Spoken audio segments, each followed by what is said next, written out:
सद्गुरुदेव एवं गुरुमाँ देवी ज्ञानेश्वरी जी के श्री चरणों में पुत्र का कोटि कोटि नमन। आध्यात्मिक पावन नगरी गंधर्वपुरी में विराजमान गंधर्वपुर वासिनी माँ बगलामुखी देवी जब अपने साधक को चुनती है तो उसके लिए उसकी परिस्थितियाँ मायने नहीं रखती है। हर हाल में माँ अपने पास बुला ही लेती है।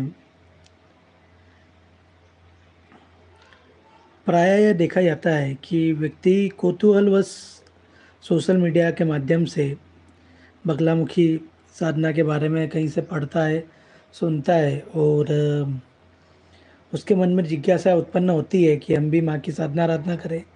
लेकिन वे सिर्फ जानकारी लेते हैं और उसके बाद में वो कभी संपर्क नहीं करते हैं। लेकिन कड़वा सत्य यही है कि जिसको माँ चुनती है उसको माँ कैसे भी बुला लेती है। ऐसा ही वाकया आज मैं आपको बताने वाला हूँ। ऐसी एक दिव्य घटना है कि सोशल मीडिया पे माँ गंधर्वपुर वासिनी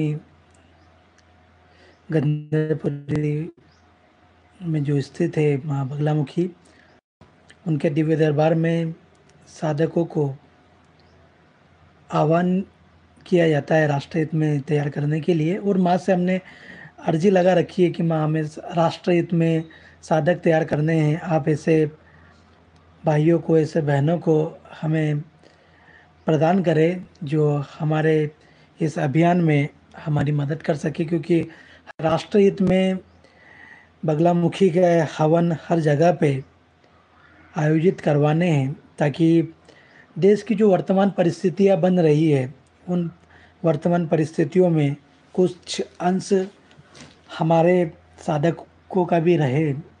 क्योंकि देश में सरकार और सेना के भरोसे पर ही रहना मूर्खता है।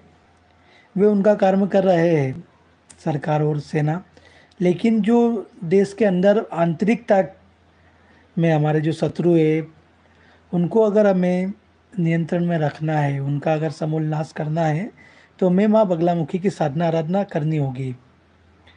क्योंकि आप जो आज वर्तमान देश की परिस्थिति समझ रहे हैं वैसी समझ हमारे कंट्रोल से बहुत बाहर की स्थिति है। आपने शर्मिष्ठा वाला केस देखा होगा मेरी बहन का, कि पड़ोसी मुल्क के बारे में अपनी आपत्ति दर्ज करने के मामले में देखो, क्रिया की प्रतिक्रिया जरूर होती है और उस प्रतिक्रिया को देने के चक्कर में हमारी बहन शर्मिष्ठा को आज जेल में डाल दिया गया। और हमारे देश का जो कानून, जो हमारे लिए मतलब राष्ट्रवादियों के लिए कभी भी वो ये मान के चलिए कि जितने भी राष्ट्रभक्त लोग हैं उनके लिए हमारे देश का कानून कोई काम का नहीं है। ठीक है, आप अगर देश विरोधी कार्य करते हैं तो कानून आपको पूरा सपोर्ट करेगा, लेकिन अगर आप राष्ट्रवादी है तो आप आपके दम पर ही कार्य करें। मैं आपको निवेदन करना चाहूँगा, किसी के भरोसे पे ना रहे। कोई भाई साहब नहीं होता है, कोई संगठन नहीं होता है, कोई नेता नहीं होता है। इसीलिए हमारा संकल्प है कि हम देश के आंतरिक शत्रुओं को माता बगलामुखी के तंत्र के माध्यम से, साधनाओं के माध्यम से, उनके विधान के माध्यम से उनका समूल नाश करें, उनका स्तंभन करें, ताकि वे देश के खिलाफ कोई से भी संरचना का निर्माण ना कर सके।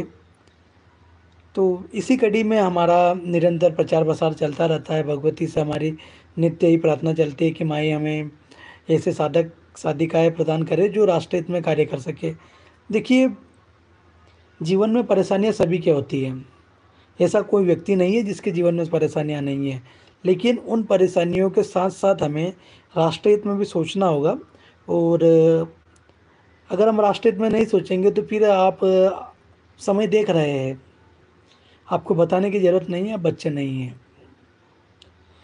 इसीलिए निरंतर हमारा अभियान चलता है। इसी कड़ी में एक भाई है हमारे, उन्होंने हमें संपर्क किया कि हमें माँ की दीक्षा लेना है, लेकिन मेरे पास मैं साल 2 साल से बड़ा परेशान चल रहा हूँ। शत्रु बाधा इतनी खतरनाक हो गई है कि मैंने जो भी व्यवसाय किया है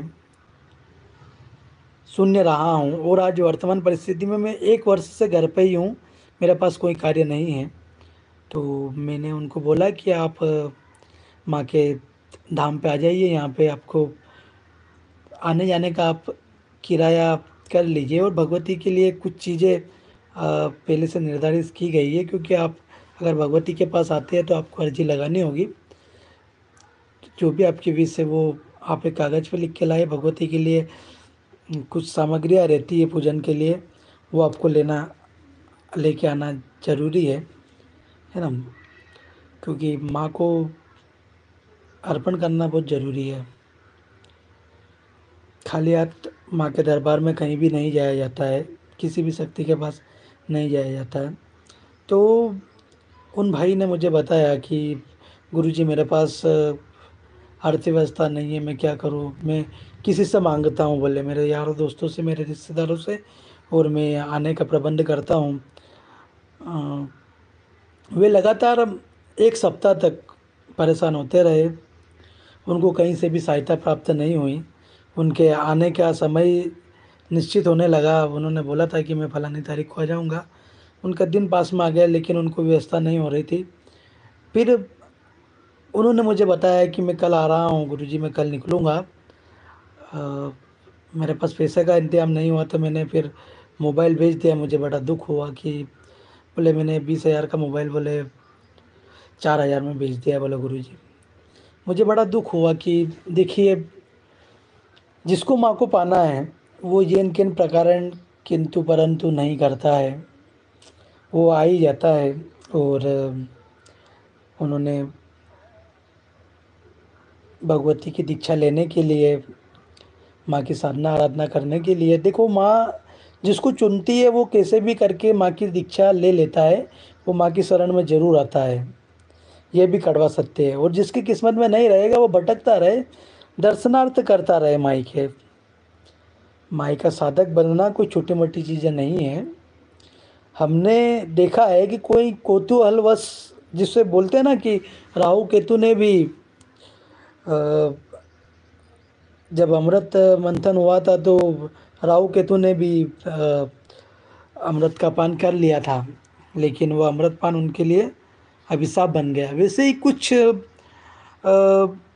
साधक, कुछ छद्म से साधक कहें जिसको, जो चाहते हैं कि माँ की साधना करें हम, जैसे तैसे दीक्षा प्राप्त हो जाए, और रोग आके मतलब,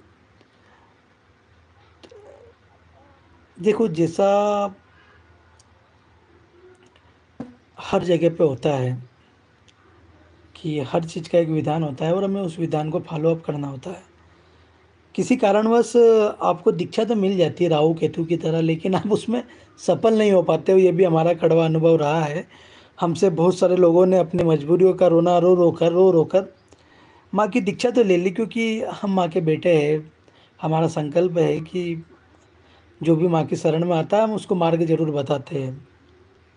हम हमारे कर्तव्य से पीछे नहीं हटते, और हमें हमारी गुरु माँ देवी ज्ञानेश्वरी जी ने भी इससे दीक्षा नहीं दी है कि बेटा आप किसी के साथ भी मीठी मीठी बातें करें, उसको आगे का मार्ग न बताए, ऐसा नहीं कहा। उन्होंने हमेशा यही कहा है कि अगर कोई निर्मल भाव से बेटा अगर माँ भगवती की शरण में कोई आता है, तो हमारी गुरु माँ ने यह भी कहा है कि आप उसको आगे का मार्ग प्रदान करें। भगवती की जैसी जैसी आज्ञा रहेगी आप उसको आगे का मार्ग बताएं। इसी विचारधारा को मैंने आत्मसात किया, और मेरे पास कुछ राहु केतु किस्म के लोग भी आए हो, जिन्होंने माँ की साधना आराधना करने के लिए दीक्षा तो प्राप्त की, लेकिन कहते हैं ना, जो चीज़ भाग्य में नहीं होती उसको आप प्राप्त नहीं कर सकते हो। वे साधनाओं के क्रम को पूर्ण ही नहीं कर पाए। उसके पहले ही वो आउट ऑफ रेंज हो गए हमसे। हम उनको फ़ोन लगाते हैं, वो फ़ोन उठा नहीं पाते हैं। बड़ी विडंबना है जीवन की।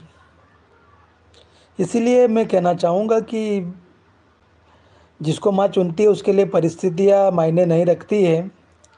आप सिर्फ प्रयास करें।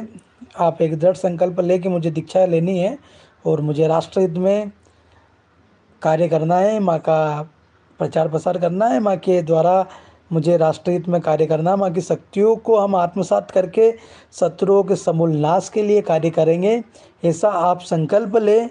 मैं आपको विश्वास दिलाता हूँ कि हमारी तरफ से कुछ भी कमी नहीं रहेगी आपको सक्षम बनाने की दिशा में। हम आपको पूरा प्रयास करेंगे कि आप सक्षम बने, ताकि आपको भविष्य में किसी के पास जाने की ज़रूरत नहीं पड़े। बस शर्त यही है कि आपको समर्पित भाव से माँ के प्रति पूरा भाव रखना पड़ेगा और एक ही नाव पर बैठना होगा। ऐसा नहीं है जैसा हमने बताया आपको वैसा ही करना होगा, नहीं तो आपने दीक्षा ले ली और मनमाने तरीके से आप माँ को साधने लग गए, ये गलत है।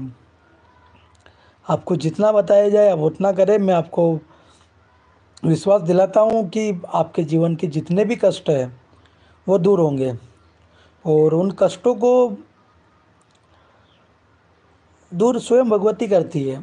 जब वो अपने साधक को चुनती है तो उनके कष्टों को भी दूर करती है। हाँ, लेकिन अग्नि परीक्षा ज़रूर होती है मेरा भाई।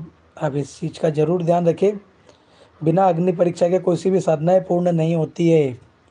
आपको मृत्यु तुल्य कष्ट भी होंगे। भगवती आपके सामने सारे षड्यंत्र करने वाले लोगों के चेहरे भी सामने लाएगी, कौन आपका है कौन पराया है, इस चीज़ से भी आपको अवगत कराएगी। माँ बड़ी दयालु है, बड़ी कृपालु है और शीघ्र ही जिसको वो चुनती है ना, उसको शीघ्र ही माँ अपने श्री चरणों में स्थान देती है। और आप यकीन नहीं मानेंगे, भगवती के साधकों के लिए कोई सा भी कार्य असंभव नहीं होता है, सभी कार्य संभव होता है। इसीलिए माँ की साधना आराधना अगर आपको करनी है तो दृढ़ संकल्प के साथ में माँ के दिव्य दरबार में संपर्क करें। मेरा पुनः निवेदन है कि ऐसे लोग संपर्क ना करें जिनको साल 6 महीने में रिजल्ट चाहिए या सिद्धि चाहिए। सिद्धि नहीं बांटते हम सक्षम बनाने की दिशा में कार्य करें। आपको तपना होगा, बिना तपे आप भगवती का आशीर्वाद प्राप्त ही नहीं कर सकते हैं। हाँ, जहाँ आपको लगता है कि हम 2 घंटे में ये कर देंगे, 4 घंटे में ये कर देंगे, इस हवन के द्वारा आपकी ये वाली समस्या हल कर देंगे, आपका स्वागत है उनके पास जाने के लिए। मैं पुनः आपको बताना चाहूँगा, मैं आपको ना तो आज ना भविष्य में और मेरे आप व्हाट्सएप से लेके फेसबुक, इसके बाद में सोशल मीडिया के प्लेटफॉर्म यूट्यूब पे मेरे चैनल के माध्यम से आप कहीं पे भी हमारे बारे में जानकारी निकाल ले। हमारा निरंतर प्रयास है लोगों को सक्षम बनाने की दिशा में कार्य करना। हमारा कभी ऐसा उद्देश्य नहीं रहा है कि आप हमसे हवन करवाएं। देखो, हवन अगर सही दिशा में और सही विधि विधान के साथ किया जाए तो ही सक्सेस है। सिर्फ मुंह हिलाने से मंत्र में हवन नहीं होता है, ठीक है ना। जब आप साधना करेंगे हमारे माध्यम से तो आपको स्वयं उसका आभास होगा कि अ, साधना किस प्रकार से होती है और हवन किस प्रकार से होता है और उसका रिजल्ट किस प्रकार से होता है, उसकी अनुभूति आपको साक्षात होगी।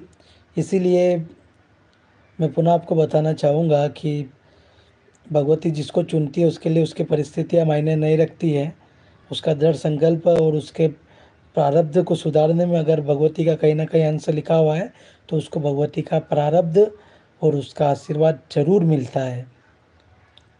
अगर आप भी जगह जगह भटक चुके, जाप हवन अनुष्ठान सभी आपने करवा लिए, लेकिन उसका परिणाम आपके जीवन में शून्य रहा है, तो आप भगवती पीताम्बरा की शरण में आए। माँ बड़ी दयालु बड़ी कृपालु है। आप माँ की साधना आराधना जरूर करें। अगर आपको माँ ने चुना है तो आपको आगे का मार्ग जरूर बताया जाएगा। जय माँ बगलामुखी, जय श्री महाकाल।